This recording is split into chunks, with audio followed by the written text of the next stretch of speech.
এইবার ইরার বিরুদ্ধে মুখ খুলল বুধিয়া। ইরা সূর্যের বিয়ে হয়নি, দীপার কাছে সকল সত্যি বলে দিল বুধিয়া। হ্যাঁ বন্ধুরা, অনুরাগের ছোঁয়া ধারাবাহিকের আগামী পর্বগুলোতে আমরা এমনটাই দেখতে চলেছি।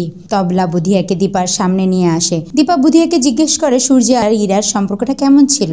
বুধিয়া জানায় প্রথম দিক দিয়ে ইরা আর সূর্যের সম্পর্কটা তেমন ভালো ছিল না। এরপর আস্তে আস্তে তাদের মধ্যে একটা বন্ধুত্ব তৈরি হয়। কিছুদিন পরে শুনি তারা নাকি বিয়ে করে ফেলেছে। বুধিয়া বলে বিয়েতে নিয়ে আমাদের কৌতূহল ছিল, যেখানে সূর্য ইরাকে সহ্য করতে পারতো না সেখানে ইরাকে করে বিয়ে করলো, এই নিয়ে সন্দেহ রয়েছে আমাদের। আর কিছুদিন পরেই সূর্য সেখানে চলে যায়। সূর্য যাওয়ার আগে বুধিয়াকে বলে এই গ্রামটি থেকে রক্ষা করতে হবে, এখানে অনেক অবৈধ কাজ চলে, এখানকার মানুষ অনেক বিপদে রয়েছে। এরপরে দীপা বুধিয়াকে নিয়ে সূর্য যেখানে ছিল সেখানে যায় এবং সূর্য রুমে এসে প্যান ড্রাইভটি খুঁজতে থাকে। এরপরে দীপা যায় মন্দিরে এবং সেখানে থাকা লোকজনের কাছে জিজ্ঞেস করে জানতে পারে সূর্য ইচ্ছাকৃতভাবে ইরাকে বিয়ে করেনি, ইরা জোর করে সূর্যের হাতে সিঁদুর পরেছে। সেখানকার লোকজন আরো জানায় মেয়েটিকে দেখে তেমন একটা সুবিধা মনে হয়নি, ওই মেয়েটি মনে হয় ছেলেটির ক্ষতি করার জন্য জোর করে ছেলেটির হাতে সিঁদুর পরেছে। তখন দীপা বুঝতে পারে সূর্য ইরাকে বিয়ে করেনি, ইরা ডাক্তারবাবুকে ফাঁদে ফেলে ডাক্তারবাবুর হাতে সিঁদুর পরেছে। এটা শুধুমাত্র একটা নাটক ছিল। দীপা বুঝে যায় ইরা আসলে ডাক্তারবাবুর ক্ষতি করার জন্য এমন করেছে। তো বন্ধুরা, বুধিয়ার যদি ইরার বিরুদ্ধে মুখ খুলে এবং দীপাকে সকল সত্যি বলে দেয়, সেটা দেখতে তোমাদের কেমন লাগবে কমেন্ট করে জানিয়ে দাও। আর অনুরাগের ছোঁয়া ধারাবাহিকের অ্যাডভান্স আপডেট সবার আগে পেতে চ্যানেলটি সাবস্ক্রাইব করে চ্যানেলটির সাথেই থাকো।